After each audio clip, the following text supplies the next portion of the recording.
السلام علیکم دوستو، ایک بار جبرائیل علیہ السلام نبی کریم صلی اللہ علیہ وآلہ وسلم کے پاس آئے تو آپ صلی اللہ علیہ وآلہ وسلم نے دیکھا کہ جبرائیل علیہ السلام کچھ پریشان ہے۔ آپ صلی اللہ علیہ وآلہ وسلم نے فرمایا، جبرائیل کیا معاملہ ہے کہ آج میں آپ کو غمزدہ دیکھ رہا ہوں؟ تو جبرائیل علیہ السلام نے عرض کی، اے محبوب، کل میں اللہ پاک کے حکم سے جہنم کا نظارہ کر کے آیا ہوں، اس کو دیکھنے سے مجھ پہ غم کے آثار نمودار ہو رہے ہیں۔ نبی کریم صلی اللہ علیہ وسلم نے فرمایا کہ جبرائیل مجھے بھی جہنم کے حالات بتاؤ۔ جبرائیل نے عرض کی، جہنم کے کل 7 درجے ہیں اور ان میں سے جو سب سے نیچے والا درجہ ہے اللہ ان میں منافقوں کو رکھے گا، اس سے اوپر والے 6 درجے میں اللہ تعالیٰ مشرک لوگوں کو ڈالیں گے، اس سے اوپر 5ویں درجے میں اللہ سورج اور چاند کی پرستش کرنے والوں کو، عبادت کرنے والوں کو ڈالیں گے، 4تھے درجے میں اللہ پاک آتش پرست لوگوں کو ڈالیں گے، اور 3رے درجے میں اللہ پاک یہود کو ڈالیں گے، 2 درجے میں اللہ تعالیٰ عیسائیوں کو ڈالیں گے۔ یہ کہہ کر جبرائیل علیہ السلام خاموش ہو گئے تو نبی کریم صلی اللہ علیہ وآلہ وسلم نے پوچھا، جبرائیل آپ خاموش کیوں ہو گئے؟ مجھے بتاؤ کہ پہلے درجے میں کون ہوگا؟ جبرائیل علیہ السلام نے عرض کیا کہ اے اللہ کے رسول، پہلے درجے میں اللہ پاک آپ کی امت کے گناہگاروں کو ڈالیں گے۔ جب نبی کریم صلی اللہ علیہ وآلہ وسلم نے سنا کہ میری امت کو بھی جہنم میں ڈالا جائے گا تو آپ بے حد غمگین ہو گئے اور آپ نے اللہ کے حضور دعائیں کرنا شروع کر دی۔ 3 دن ایسے گزرے کہ اللہ کے محبوب مسجد میں نماز پڑھنے کے لیے تشریف لاتے، نماز پڑھ کر حجرے میں تشریف لے جاتے اور دروازہ بند کر کے اللہ کے حضور رو رو کر دعائیں فرماتے۔ صحابہ حیران تھے کہ نبی کریم صلی اللہ علیہ وآلہ وسلم پر یہ کیفیت کیسے طاری ہوئی ہے، مسجد سے حجرے جاتے ہیں، گھر بھی تشریف لے کر نہیں جا رہے۔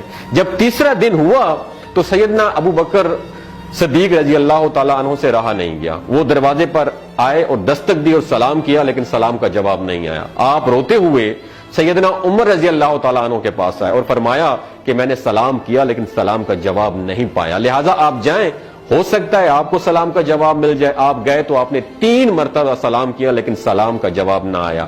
حضرت عمر رضی اللہ تعالیٰ عنہ نے سلمان فارسی کو بھیجا لیکن پھر بھی سلام کا جواب نہیں آیا۔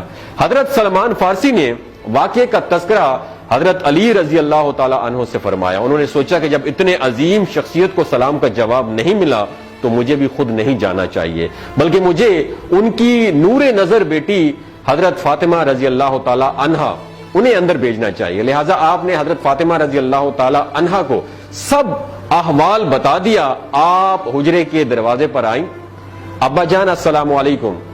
بیٹی کی آواز سن کر محبوب کائنات اٹھے، دروازہ کھولا اور سلام کا جواب دیا۔ ابا جان، یہ آپ پر کیا کیفیت ہے کہ 3 دن سے آپ یہاں پہ تشریف فرما ہے؟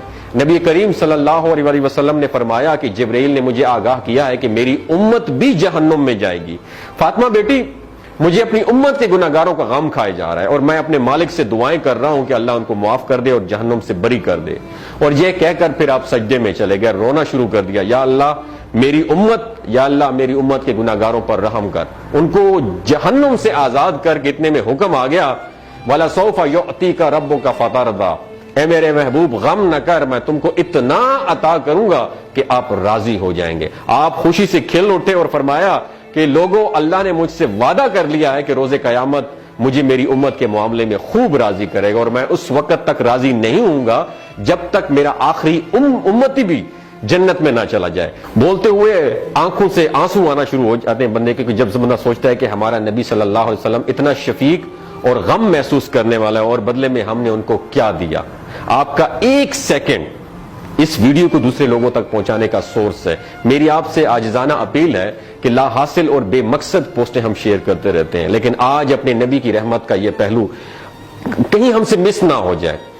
ایک شیئر کر کے اپنا حصہ ضرور ڈالیے گا، کیا پتا کون گناہگار پڑھ کر راہ راست پہ آ جائے اور دوسروں کو تھوڑی سی ہدایت مل جائے۔ کہنے کا مقصد یہ ہے کہ ایک نبی ہمارے لیے اتنا غم خوار ہے اور ہم یہاں بیٹھ کے اس کی امت کے اوپر اتنے مظالم ڈھائے جا رہے ہیں، ہمارے فلسطینی بھائیوں پہ اتنا ظلم کیا جا رہا ہے، لیکن ہم ٹس سے مس نہیں ہو جا رہے۔ آج ہمارے پاس اگر تلواریں ہوتی تو ہم تو بالکل سوچنا ہی ختم کر دیتے، لیکن آج ہمارے پاس میزائل ہیں، آج ہمارے پاس ایٹم بم ہے، لیکن پھر بھی ہم بے حس بنے ہوئے ہیں۔